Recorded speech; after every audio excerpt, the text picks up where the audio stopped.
Hello there guys, welcome back to Olivier Giroud Talks Football. You get me? All I got left is now the beard. If I just let the beard out, I'm gonna be, you know, looking like Ollie. So I've gone through David Luiz, some have called me Eden Hazard, now it's gonna be Giroud. At this rate, I'm just gonna go through the whole Chelsea team. Anyway, welcome back to Younes Talks Football. Welcome back to a brand new video. I hope all of you are doing well. We are going to do the one thing that you guys have requested for so long now. Younes, give us player ratings. Younes, give us player ratings. I'll give you player ratings, and that's coming right now. So, before we get stuck in, two things. Thank you to everyone that subscribed and liked all the videos so far. I really do appreciate it. We're about to hit 22,000 subs, and rising. It's rising, so, you know, smash the subscribe button, hit the notification button to be notified once I've uploaded, and smash the like button. Let's try and get this to 5,000 likes. Secondly, a few of you gave me some grammar advice yesterday. Yeah, I used the word regurgitation about Kai Havertz and having to repeat the same thing over and over again, and a couple of you went, Younes, that's not what regurgitate means. Regurgitate means to throw up and to vomit your food. Okay, you're half right, but if we direct ourselves to Google and type in regurgitate, what does it say? First definition is to bring swallowed food up again to the mouth. So yeah, to vomit. But a second meaning is to repeat information without analyzing or comprehending it. So we were both right. Win-win. I knew that's what it meant. I also knew it meant to throw up, but yeah, I just thought I'd let you guys know that it has double meaning. But anyway, player ratings. This is where it gets serious. Now, quick one before we get into player ratings. William has signed for Arsenal, and good luck to William. Good luck. But one thing I want to let the Gooners know, the Arsenal fans that may be watching. I know there's a few of you that are hyped about this, and some of you are celebrating like you've signed prime Ronaldinho. I don't want you guys to be disappointed. I just don't. I know what's coming. We all know what's coming. Yeah, we've had William at the club for a very long time, so we know what you guys are going to have. We know what to expect. Let me just say this: a key bit of advice: don't put him in charge of corners. Right? Don't make him take corners. Don't expect too much.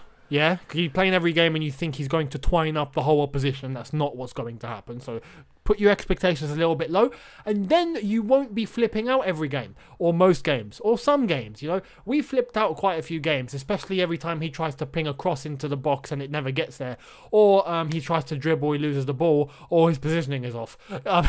Just to give you guys some warning. Apart from that, he can have some very good games. So you are going to get hot and cold with him. Yeah, he's reaching the end of his career. So again, don't expect him to be running at 200 miles an hour. He's not going to do that. I read a little rumor that he might be used in the middle, and that is actually a good idea. If he's used as a, let's say, a 10 behind the striker, as someone that can link up and dribble past, I would say that is a very good position for him, because his speed has definitely decreased as to in comparison to what he once had. So yeah, that could be a good idea. Honestly, I'm not even trying to mock it. It could actually be a good idea to use him in the middle rather than the wing. So good luck to William. Yeah, he's still going to be close to his restaurant. He's going to be close to one of his best mates, David Luiz. He's still in London, and he's getting paid 220 grand a week. Not all up front, bonuses involved, but still 220 grand a week. Making more than he was at Chelsea, so good luck to him. Anyway, some are going to be talking about the 55 members of staff that got sacked at Arsenal to try and compensate for that. But anyway, we move. Let's get into the player ratings. So I'm going to be brutally honest. I'm going to hit you with ratings, and they're going to be quite short. I'm not going to be here for the next 45 minutes because of going into detail. I'm not going to do that. I'm going to name the player, give my brief thoughts, give a rating, and move on to the next one. So let's start in the goalkeeping department. Kepper, Arija, right? That was the worst Spanish pronunciation of all time. But anyway, Kepper. It's been a horrific season for Kepper, hasn't it? We all expected... Don't get me wrong, he had a couple of games this season where he was actually alright, but overall... It's been a shocker. It's been a shocker. Terrible save percentages, terrible stats, loss of confidence. Frank Lampard doesn't trust him. The whole thing has gone absolutely just down the drain. And for the fact that he cost 72 million euros, I believe it was euros, but anyway, 72 million, still, it's a lot of money, and we just haven't got anything close to that value back whatsoever. If I'm going to be completely frank with you, a rating for Kepper, it's going to have to be what? A 4 is being kind. I'm going to give him a 3. I'm going to give him a 3 out of 10. I don't want to give him a 0 because that's just too harsh. A 3 is just the truth. It's just the truth. So, yeah, I as I said, I don't expect him to remain at the club. I do think he will be either leaving out on loan or leaving permanently. I don't think we're going to be seeing Kepper again. It's as simple as that. And 3 out of 10, I think, is a very fair value. Anyway, Willie Caballero. For the games that he has played, he hasn't featured for the majority of the season. It's been Kepper. So for the games that Willie has played, I have to say, he hasn't been incredible. If we look at the performance against Bayern Munich, there were a couple of mistakes, and had that been Kepper, Kepper would have been absolutely destroyed. Willie Caballero wasn't, and I believe that's because a lot of people cut him some slack, because in other games he did actually have some good performances. I am going to give him a fair 6.5 out of 10. 6.5, because he hasn't been world class, he hasn't, flipping been incredible, but he hasn't been the worst thing ever. I'm going to hit it somewhere down the middle, and he's been somewhat more reliable than Kepper. So 6.5 out of 10 for the games that he has played, I think is fair. Jamie Cummings, we haven't seen feature yet. Jamie Cummings is someone... I keep hitting my mic. Why is that? Jamie Cummings is someone that I believe is going to be a top keeper. I do not want him to leave the club. If you see some clips of training sessions at Chelsea, if you follow Chelsea on the app, so if you have the Fifth Stand app, and I'm going to come to that at the end of the video because there's a very, very good thing popping up on there, so I'm going to give Chelsea some free advertising. But Jamie Cummings, if you watch in training sessions, has been absolutely fantastic. He throws himself about, he makes some really good saves, and I know it's training, but I'm quite confident for an academy product like him to come into the first team sometime in the future. I do think he's one to look at, so we'll see what happens. Now, we're moving to the defence. Antonio Rudiger. Very underwhelming. Let's be completely honest. As I said, I'm going to be frank. I'm not going to cut any corners of these player ratings. I'm going to call it exactly as I've seen it.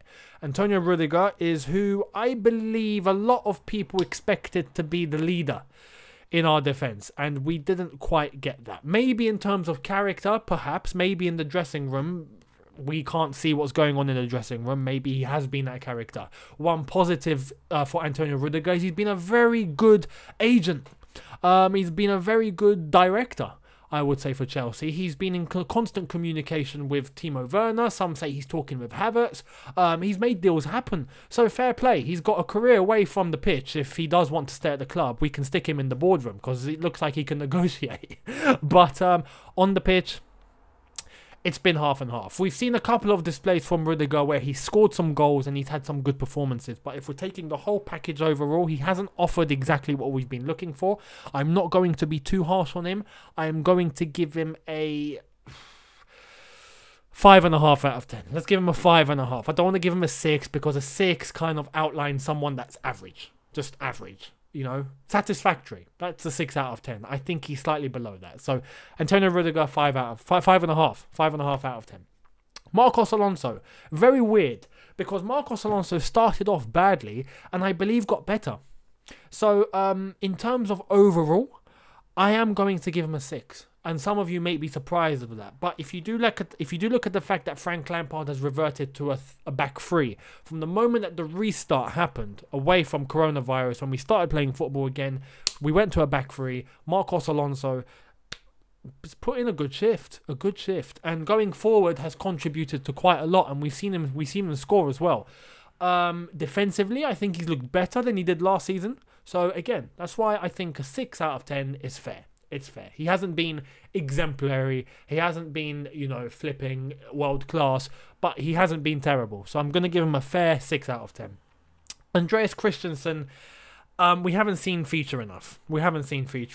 And for the games that he has featured, he's looked a little bit shaky, a little bit susceptible to errors, we haven't seen him command himself with great composure and great leadership and a cool head. We haven't really seen that.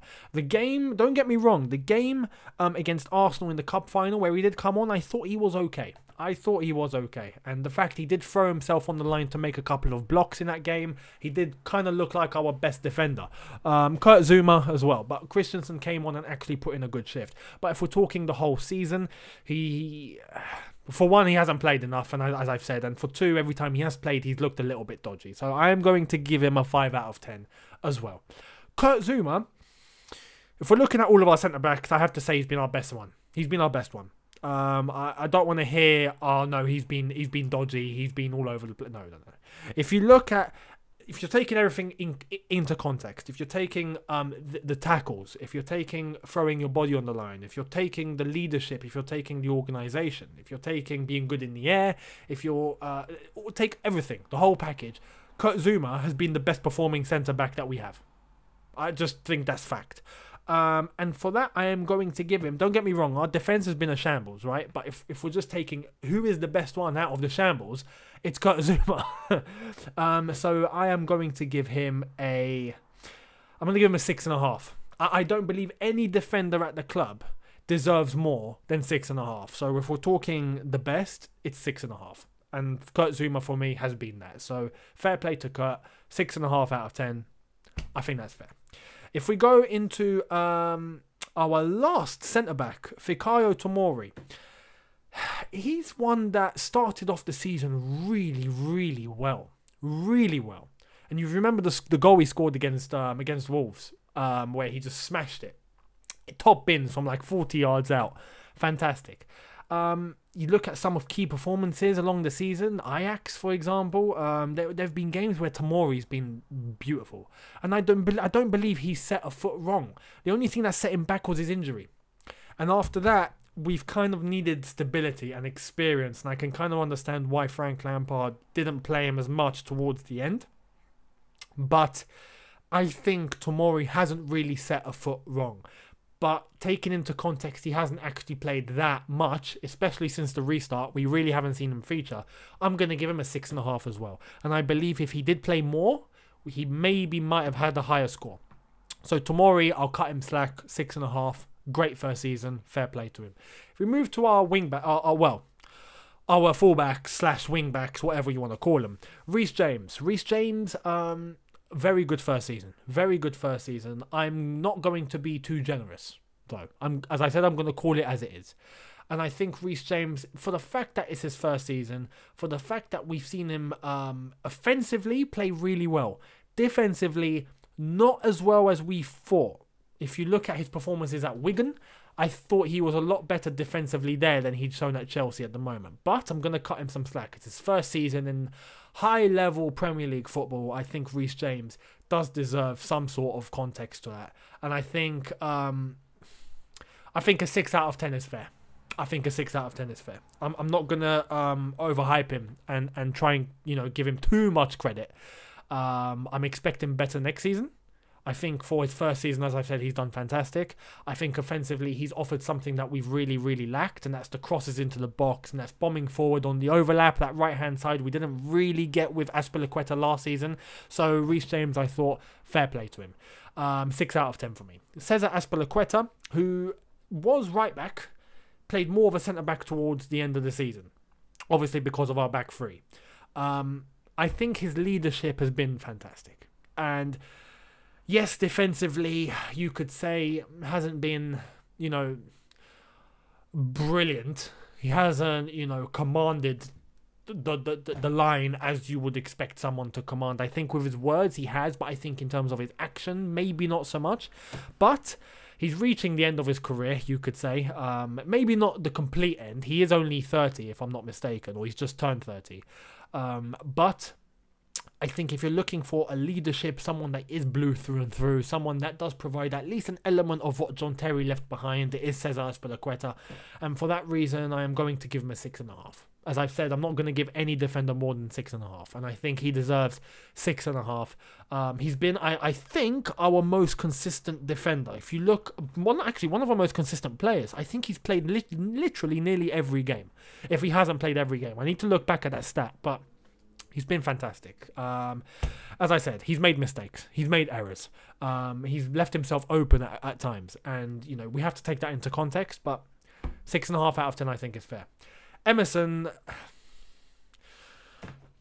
it just hasn't worked, really, has it? He just hasn't played enough. Every time he has played, it hasn't been great. I'm gonna give him. I'll be generous. I'll give him a 5 out of 10. If I'm being frank. He is on his way out of the club, I believe. I don't think we're going to see much more of him. So Emerson, 5 out of 10. I think that's fair. Some other defenders here that I have went out on loan. We haven't seen them play, so I'm not going to rank them. We move into midfield. Georginio. Georginio is a weird one because, as I said, he's a one-trick pony in you know, not in a negative way. If you have one system, one way of playing, he fits it. If you're not playing that, it doesn't work. And Frank Lampard has kind of moved away from Sarri ball. So Georginio doesn't really fit the mould. But every time he has played, we have seen him ping some fantastic balls. We have seen him play okay defensively. I know he doesn't get enough credit defensively because if you look at the stats as well, defensively he's actually been decent. But there are games where you look and he leaves himself open. He leaves himself having to chase. We've seen a couple of examples this season where he's having to run back and the player with the ball's already gone. We saw that one game, if I'm not... What game was it? Was it Man United? Where he just left... He really should have taken the player out and he chose not to. He was too naive and just let the opposition run away with it. There are things like that, you know. But again, I'm not going to take too much away from him. I'm going to give him a 5.5 out of 10. If I'm being completely honest, I think, you know, he hasn't been fantastic. There have been difficulties to his game. He has had a couple of good performances, but he's had some negative ones as well. I think 5.5 is fair. If we move on to Angola Kante, I think has been better. The only setback is he's had injuries. And it's been a shame because we've really needed someone to command and to try and offer that support to our back line. And Kante, every time he's played, has done that to a relatively good degree. But his injuries, it's such a shame. I'm hoping next season he's going to be fitter. I'm hoping we're not going to see him have as many setbacks. I trust him. I think he's world class. I am going to give him a 6.5. Because if it hadn't been for the injuries, I believe we could start looking towards a 7, maybe higher. But he's been someone slightly above average, and I think 6.5 is fair. So N'Golo Kante, 6.5 out of 10. Ross Barkley. Ross Barkley is a weird one because he's kind of... You remember him in pre-season? He played like Zidane. What happened? What happened? He's not been fantastic, has he? I'm going to give him a... I'm going to give him a 5 out of 10. I'm going to give him a 5. He's played to the best of his ability. And his ability isn't good enough. It's just the truth. It's just not good enough. And I believe our midfield needs better reinforcing. He's someone that does offer something. When you are playing against a team that's sitting in a low block and you need someone to come in and just try and disturb things a bit and someone to take some shots and to take some risks, he is that man. Because he's not someone that kind of links up with others very well. And that's kind of his negative game. That's not kind of the negative side to his game. We kind of need midfielders that are able to link up and get through in between gaps and get in between the lines. And Ross Barkley does get in between lines to an extent, but we see him lose possession a lot. We see him take reckless shots. We see him try and dribble when he loses the ball. We try and see him ping passes and it just doesn't get anywhere. He's limited. And I think 5 out of 10 is fair. Ruben Loftus-Cheek... I'm going to be honest about Ruben. I haven't been too impressed. I'm going to cut him some slack because of his injury. It's an injury that no one should have. And I'm kind of worried for Ruben because I hope he's not going to be an injury-prone player. And I've got a feeling that's kind of where he's heading. And I pray that's not the case. I believe he has loads of potential. And I think he's someone who... has a very good attributes to his game. That Ballack sort of style. And the good thing is that he's physical. He's able to command his area really well. But since the restart, he's looked slow. He's looked lethargic. And again, I understand because he's come back from an injury where he's been out for a very long time. But the truth is the truth. If we have to analyse how he's played, he's looked slow. He's looked lethargic. He's looked too heavy. He hasn't looked light. Every time he's received the ball, he takes ages to make a decision. I'm hoping next season that's not the case. As I said, I'm going to cut him slack because of his injury, and I believe that's the reason why. But I'm going to be fair, and I'm going to call it as it is. And I think if we look at Ruben, 5.5 out of 10 is fair. 5.5 out of 10. Had it not been for the injuries, I think we would have had a much lighter, much more explosive, much more quicker version of Ruben Loftus-Cheek, like we did under Sarri before the injury. That's the Ruben I was looking for, and I'm hoping that comes back next season. So I'll give him 5.5. But had it not been for the injury, had he played like he did under Sarri this season, it would have easily been a 7.5, 8 out of 10, easily. So I'm hoping for the best next season, Ruben. Fingers crossed. Matteo Kovic, player of the season, hands down. Player of the season. Most consistent midfielder, most consistent player, hasn't set a foot wrong, has been the man to provide to us defensively and defensively. Whenever we need someone to drive and dribble with the ball, someone who doesn't get scared to take risks, he's the man. If we needed someone to sit back and offer cover for the Georginio role, or when Kante's been absent and we sit Kovacic in a sitting role, he's been exemplary. He's been great. There have been moments where we've seen him have a little bit of a mare. Bayern Munich, for example, he had a bad game. That's normal though. Bad games happen. But if we're gonna talk about consistency, I'm going to give Matteo Kovacic, considering the circumstances of the season, a 9 out of 10. Simple as that. Mason Mount. For his first season, and for the contribution he's made, and for his professionalism, and for his work rate, and for some of the positions he's got himself into, and for some of the goals that he scored, I am going to give him an 8 out of 10. There are things that he can improve on, don't get me wrong. His decision making, sometimes his positioning, he needs to sometimes be a little bit quicker on the ball, and he needs at times to stop reverting to go back. Sometimes there are opportunities where he can drive and go forward, and he chooses not to. He chooses to go back. Little things. I'm not gonna say that's dreadful. No. Mason Mount for his first season, the potential is so high. I'm looking forward to seeing what he does next season. There's going to be a lot more competition in the squad, but we'll see what happens. Mason Mount, 8 out of 10. Billy Gilmour, for what he's played, considering for what he's played, we've seen him play a few games, not a lot, so I can't, say he's amazing, but I'm going to take the few games he's played. 8 out of 10. Easy. The Liverpool performance, we've seen performances where he's just looked so natural, so cool for such a young boy. Just brilliant. So I'll give him an 8 out of 10 just for the games that he's played. He's got a horrific injury. He's had surgery. I'm looking forward to seeing him next season. We'll see what happens. That's our midfield done, pretty much. Hakim Ziyech has joined. I'm looking forward to seeing what he does. If we move into our strikers, Tammy Abraham. Great start. Decent middle. Not so great end. He's kind of come a little bit down. But after starting so high, I'm going to cut him slack though. Just like Mason and Fikayo and all the others. Reese, it's his first season. He's finished our top goal scorer with 18 goals. We didn't expect that from our number 9, let's be honest. He's been someone that has learned, and I think there are elements to his game where he has just so much going for him. If I'm going to look at a couple of negatives, just like Ruben, since the restart, he's looked a little bit more heavier. He's looked a little bit more one-dimensional.